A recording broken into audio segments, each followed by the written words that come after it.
Brookhaven, Illinois, a quiet suburb where people still wave at their neighbors, where kids rode their bikes until dusk, and where the loudest sound on most mornings was a hum of sprinklers or the faint bark of a golden retriever.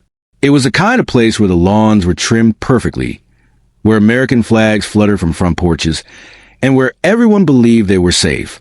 But on the morning of August 15th, 2017, that illusion would shatter.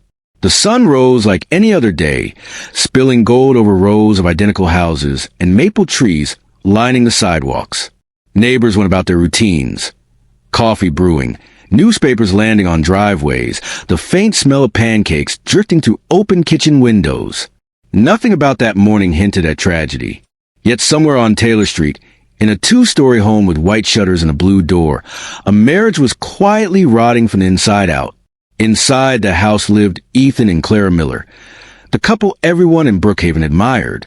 From the outside, they looked perfect, successful, attractive, and comfortably well off. They had the kind of life most people envied.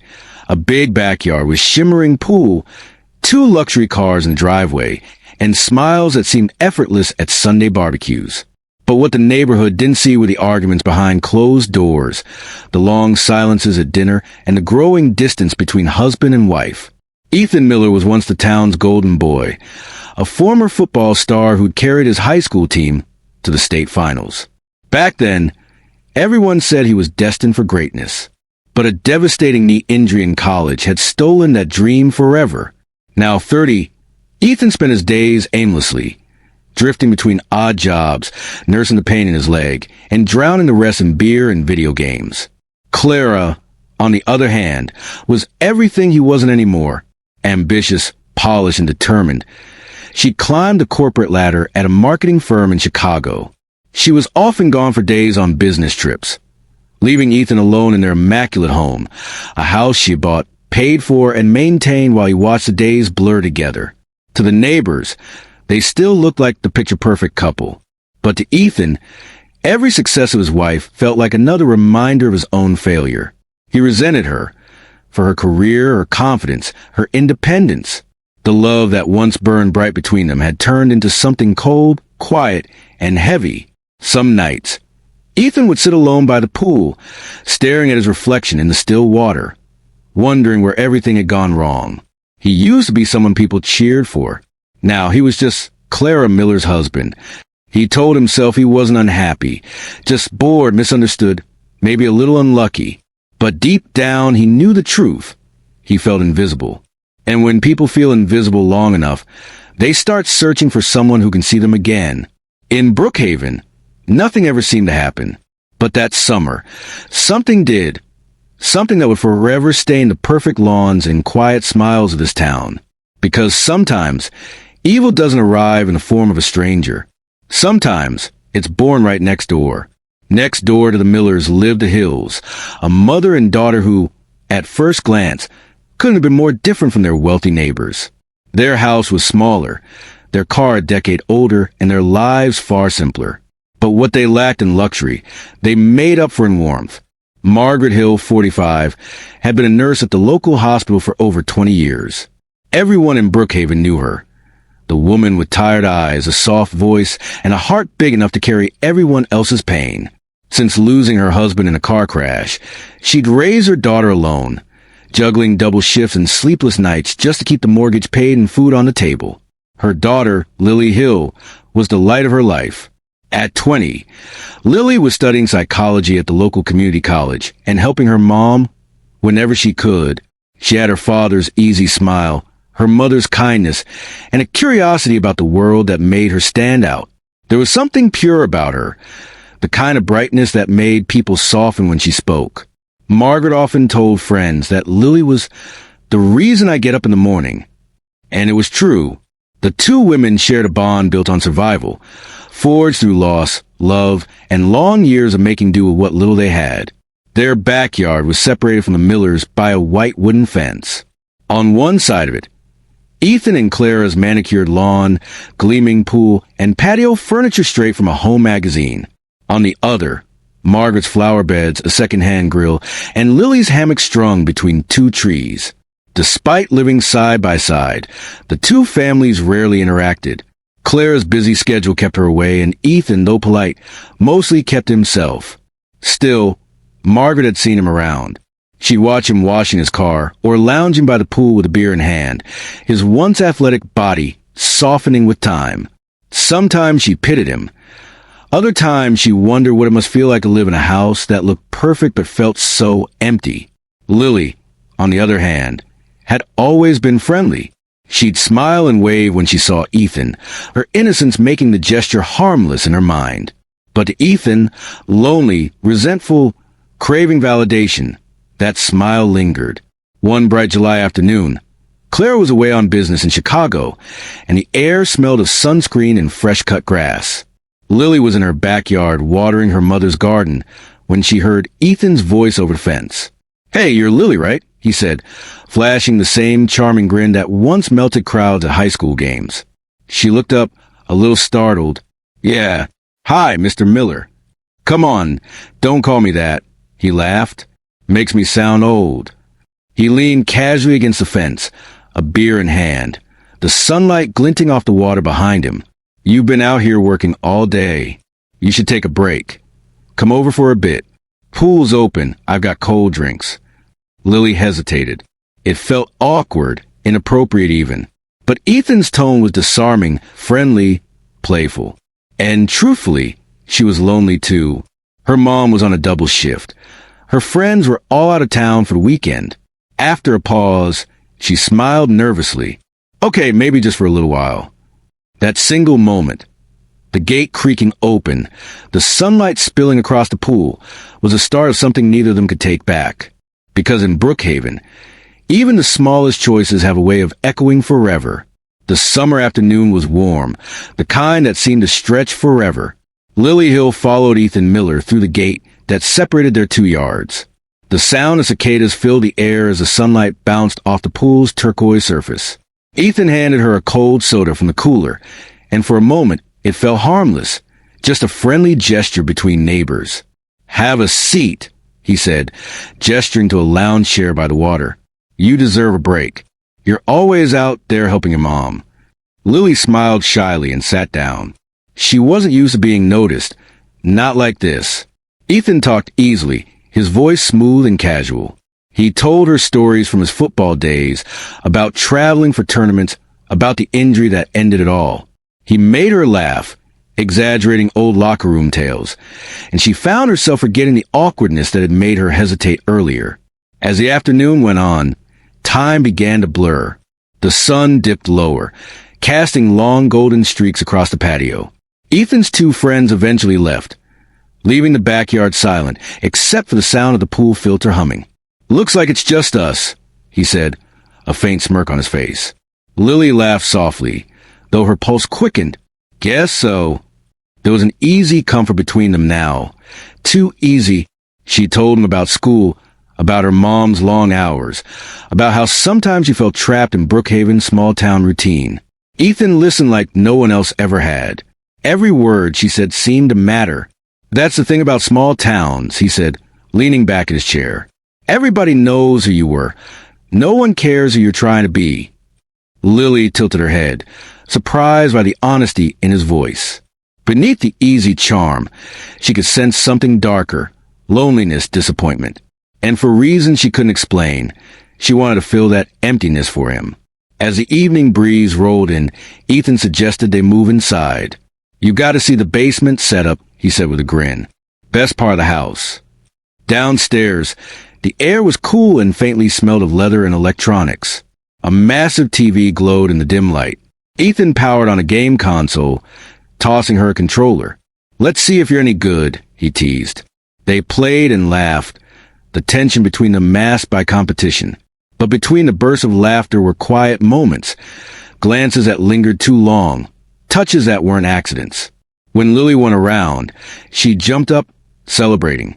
Ethan clapped sarcastically, pretending to sulk. "Beginner's luck," he said, stepping closer.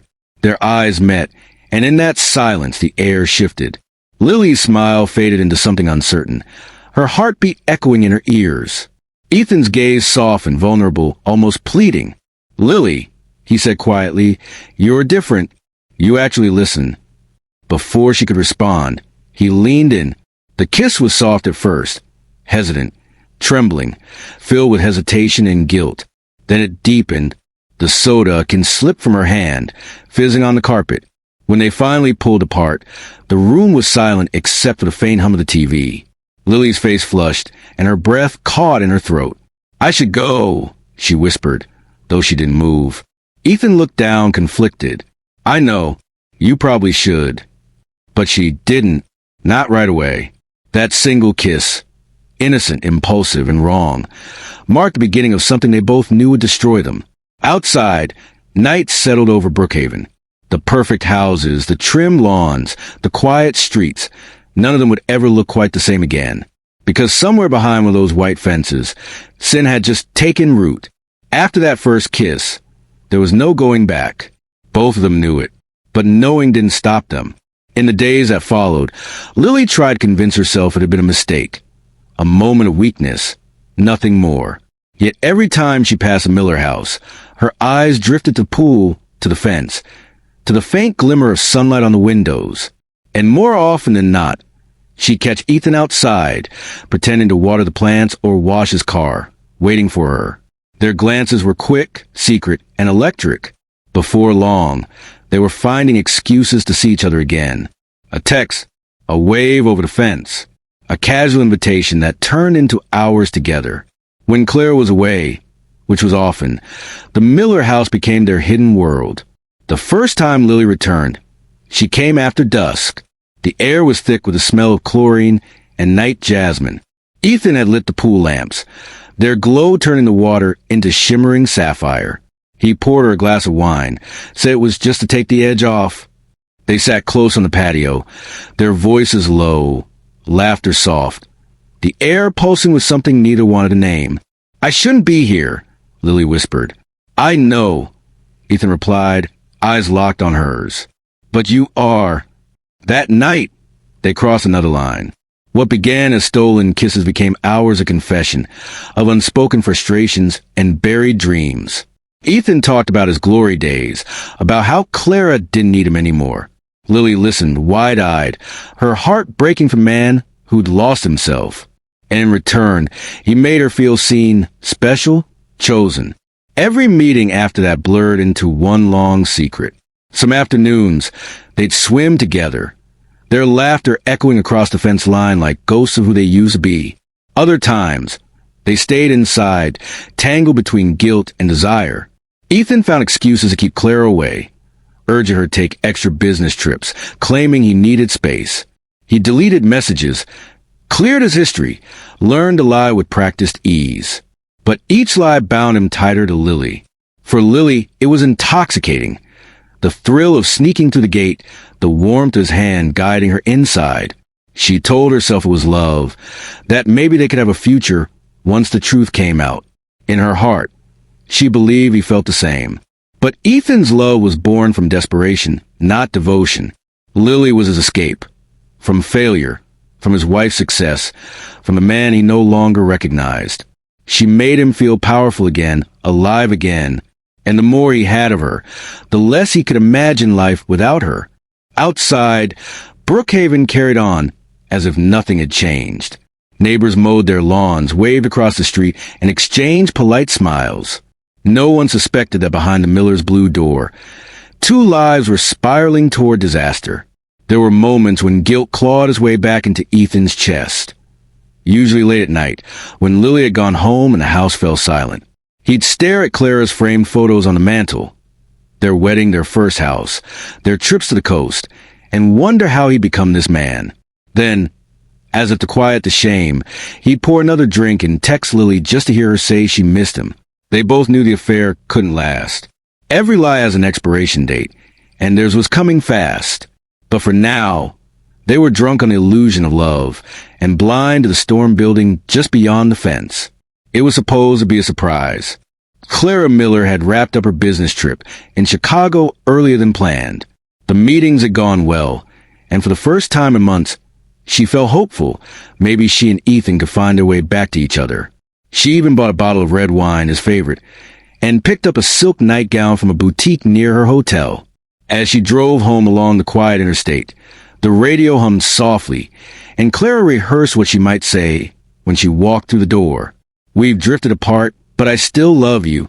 Let's fix this." It was late evening when her car rolled into Brookhaven. The sky was a canvas of deep orange and violet, the streets calm and familiar. As she turned onto Taylor Street, her headlights swept over her perfect little house. The blue door, the trimmed hedges, the faint glow from upstairs windows. Everything looked peaceful, comforting. But as she stepped out of the car, something felt off. The house was unusually quiet. Not the relaxed kind of quiet, but heavy, ominous. Clara unlocked the front door, setting her purse down on the console table. She noticed a wine glass on the counter, half full, a faint lipstick stain she didn't recognize. Her stomach tightened. "Ethan," she called out softly. No answer. The faint sound of laughter drifted from upstairs, muffled, intimate. Clara froze. Her pulse quickened as she slowly climbed the staircase, her heels pressing into the carpet one deliberate step at a time. Each heartbeat thundered louder than the last. At the end of the hallway, the door to the master bedroom was slightly open. Warm light spilled to the gap, flickering softly against the wall. She pushed the door open. For a second, her brain refused to understand what her eyes were seeing. There, tangled in the sheets of their marriage bed, was her husband and a young woman with long brown hair she recognized instantly. Lily Hill, the girl next door. Clara's world collapsed in on itself. The wine bottle slipped from her hand, shattering against the hardwood floor. Ethan and Lily both jerked upright in shock. Clara stood in the doorway, trembling, her face drained of color. "Clara, wait." Ethan started, but she didn't hear him. All the exhaustion, all the resentment, all the lonely nights she had swallowed down for years erupted in one blinding surge of rage. Clara screamed, a raw, guttural sound that didn't even sound human. She lunged forward, her hands grabbing at Lily, nails clawing, voice breaking with betrayal. Ethan tried to pull her away, shouting her name, but the chaos swallowed everything. Lily, terrified, slipped free and bolted down the hallway, half-dressed, crying for help. Clara followed, shouting incoherently, her fury echoing through the house. At the top of the staircase, Lily turned, desperate to explain, to apologize, but Clara's face was a mask of madness. She shoved her. It happened in an instant. Lily's body tumbled down the stairs, 1, 2, 3 sickening thuds, before landing at the bottom with a sound that would haunt Ethan forever. Silence. Ethan's scream cut to the still air. Clara froze at the top of the steps, her chest heaving, eyes wide with horror. Down below, Lily Hill lay motionless, her hair fanned out like a halo, blood pooling slowly beneath her head. The house, once full of luxury and light, had just become a crime scene. For a moment, the world stood still. Ethan stared down the staircase, his mind refusing to accept what had just happened. The woman he'd been holding minutes ago now lay at the bottom of the stairs, broken, silent, still. The faint sound of the pool filter outside hummed through the open windows, eerily calm against the horror inside. He ran. His footsteps thundered down the stairs, his breath ragged. "Lily! Lily, wake up!" His voice cracked as he knelt beside her. Her body was twisted at an unnatural angle, her head resting in a small halo of blood that spread across the polished floor. Her chest didn't rise. Her eyes, once full of light and laughter, were wide open, glassy, fixed on nothing. Ethan pressed his hands to her shoulders, shaking her gently. "Please, no. Come on, baby, please." But the only answer was silence. He could taste iron in the air, blood, guilt, panic all blending into one unbearable haze. At the top of the stairs, Clara stood motionless. Her hands trembled. Her face was pale, her lips parted but soundless. She stared down at the scene below, whispering the same words over and over. "I didn't mean to. I didn't mean to." Ethan's hands were slick with blood when he pulled out his phone. His fingers fumbled on the screen as he dialed 911. My wife, she pushed her," he stammered, his voice breaking. "There's blood. Oh my God, she's not breathing." The dispatcher's calm voice only made the panic sharper. "Sir, stay on the line. Is she conscious?" "No." She's gone! She's gone! He shouted, pounding the floor in despair. Minutes later, the distant wail of sirens cut through the night. Red and blue lights washed over the Miller house, painting the white walls with flickering color. Neighbors began to gather outside, drawn by the commotion, whispers spreading fast across Taylor Street. Paramedics burst through the door, their radios crackling. They moved quickly, checking Lily's pulse, shining lights into her eyes, but their faces said everything before their words did. One of them looked up at Ethan and shook his head. She's gone. Ethan's body gave out. He fell backward against the wall, sobbing, while officers gently pulled him aside. Upstairs, Clara remained frozen in place until two police officers approached her. Her voice was barely a whisper. Is she dead? The younger officer nodded slightly. Ma'am, we're going to need you to come with us. Clara blinked slowly, as if waking from a trance. I didn't mean to, she said again. I just wanted her to stop. Her words broke into sobs as they handcuffed her, guiding her down the same staircase where Lily had fallen moments before. The irony was unbearable. At that same hour, across town, Margaret Hill was finishing her hospital shift. She was pouring coffee when her supervisor walked in, pale, hesitant, holding a phone. The call came from the police department. The words hit her like a physical blow. Your daughter, there's been an accident. The mug slipped from Margaret's hands, shattering on the floor. Her knees gave out. Back on Taylor Street, the flashing lights began to fade as the coroner's van pulled away, carrying Lily's body into the dark. The once bright house stood silent, its windows reflecting the empty street. Brookhaven had lost its peace that night, and 3 lives, bound by love, jealousy, and one terrible choice, would never recover. By the time the trial began, Brookhaven no longer felt like the same quiet town. The story had spread far beyond Illinois. Every headline carried the same haunting words. The neighbor's daughter.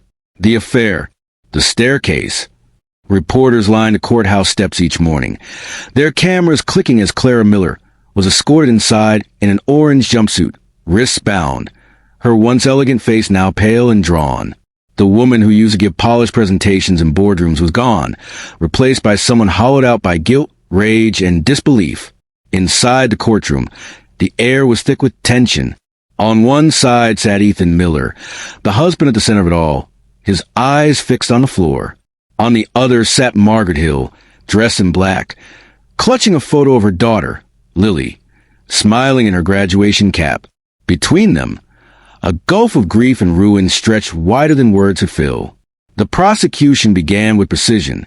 They laid out the facts methodically. Clara had returned home unannounced. She discovered her husband in bed with a 20-year-old neighbor. In a fit of fury, she chased the girl and pushed her down the stairs, causing a fatal neck fracture and blunt force trauma to the skull. This was not an accident, the prosecutor said, his voice calm but firm. This was rage.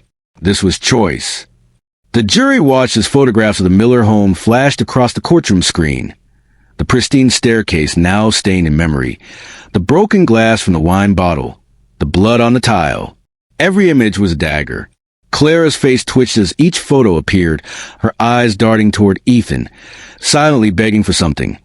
Understanding, forgiveness, maybe both. Her defense attorney painted a different picture. He spoke softly, pleadingly. My client is not a murderer. She is a woman betrayed. A wife who walked into her home to find her husband with a girl young enough to be her sister. She snapped. It was an uncontrollable moment of emotional insanity. He showed the court pictures of Clara and Ethan's wedding, their early years together, trying to remind everyone that before the blood and headlines, there had been love. But the prosecution didn't yield. They called Ethan to the stand. When he took the oath, the courtroom fell silent. His voice trembled as he recounted that night. The laughter upstairs, Clara's sudden arrival, the scream, the fall. He avoided her eyes as he spoke, and when the prosecutor asked, Did your wife push her? Ethan's throat closed. After a long pause, he nodded. Yes, she pushed her. Margaret Hill covered her mouth, sobbing quietly. Clara broke down for the first time, whispering through tears. I didn't mean to. I swear I didn't mean to. But intention no longer mattered. The law demanded judgment. Over the next days, psychiatrists testified about emotional shock, while neighbors spoke of hearing arguments and seeing police lights that night. Still, the evidence was overwhelming. The jury deliberated for only 6 hours before returning with their verdict. When the foreman stood, the entire room held its breath. We find the defendant, Clara Miller, guilty of first-degree murder. Clara's body went limp. She let out a low, broken sound, part sob, part surrender. Ethan looked up just long enough to see her face before she was led away. The judge's sentence was swift and final. Life imprisonment without the possibility of parole. As the gavel struck, Margaret Hill closed her eyes, a single tear rolling down her cheek. Justice had been served, but peace still felt impossibly far away.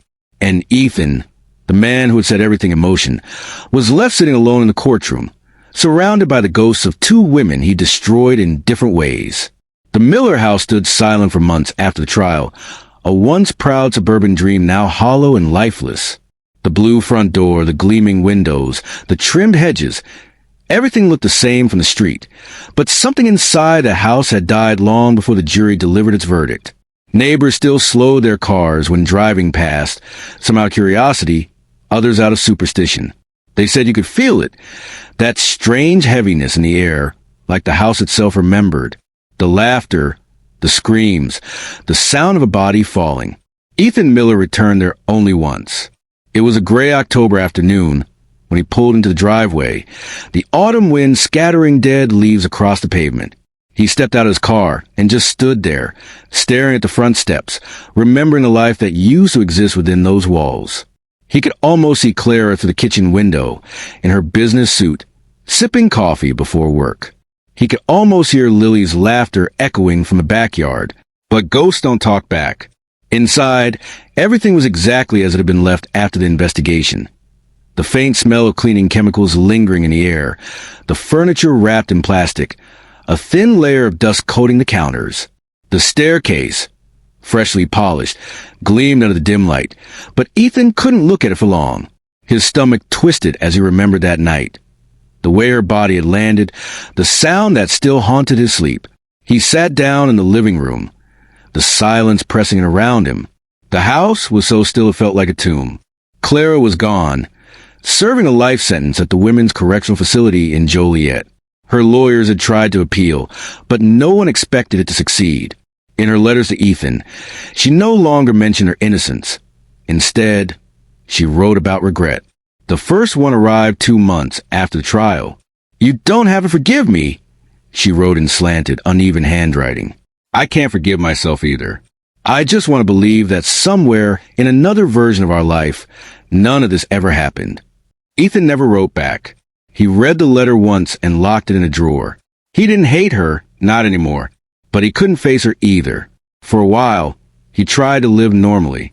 He sold the house and moved into a small apartment on the edge of town, where no one knew his name. He got a job in an auto shop, working long hours to stay too tired to think. But at night, the memories came anyway. Lily's voice, Clara's screams, the blood. Sometimes he thought he heard footsteps behind him when the shop closed. Sometimes he woke up with her name on his lips. Guilt was a quiet kind of punishment, the kind that didn't end when the cell door closed. Across town, Margaret Hill was living her own version of that sentence. She'd buried her daughter in the Brookhaven Cemetery beneath a maple tree, the kind Lily used to sit under to study. The headstone was simple. Lily Hill, 1997 to 2017. Beloved daughter. Gone too soon. Every Sunday, Margaret visited the grave, bringing fresh daisies from the hospital gift shop. She never spoke much while she was there, just sat in silence, sometimes reading aloud from Lily's old journals. Pages filled with dreams of graduate school, travel plans, and little doodles in the margins. Dreams that would never come true because of one man's weakness and one woman's fury. The tragedy had turned Brookhaven inward. People whispered less, smiled less. The fence between the 2 yards was eventually torn down. The Millers' property sold to a couple from out of state who didn't know its history. But even they said that sometimes late at night, they heard something strange. The faint sound of footsteps on the stairs, followed by silence. Ethan never remarried. Years later, when a journalist tracked him down for a Where Are They Now story, he refused to speak on camera. All he said was, "You can't move on when the past still lives inside you." He visited Lily's grave only once, years after the trial. He waited until the cemetery was empty, then stood quietly before her headstone. The autumn air was cool, the wind rustling the leaves above. He knelt down, brushing a few stray petals from the stone. "I'm sorry," he whispered. "I thought I could love two people and lose none, but I lost everything." His voice cracked, and for a moment he just knelt there, eyes closed, as if hoping the earth would answer. But it didn't. It never would. By the time he left, the sun was sinking low, painting the cemetery in soft orange light. He turned once more toward the grave, the final reminder of everything that had gone wrong, because he couldn't control what he wanted. In Brookhaven, life went on. The lawns were still trimmed, the mail still delivered, and the children still rode their bikes down Taylor Street. But the town would never forget. Behind its calm surface, Brookhaven carried a scar, invisible but deep, a reminder that evil doesn't always arrive wearing a mask. Sometimes it lives right next door. And for those who survived that summer, the question would always linger. Was it love that destroyed them or the lies they told to protect it?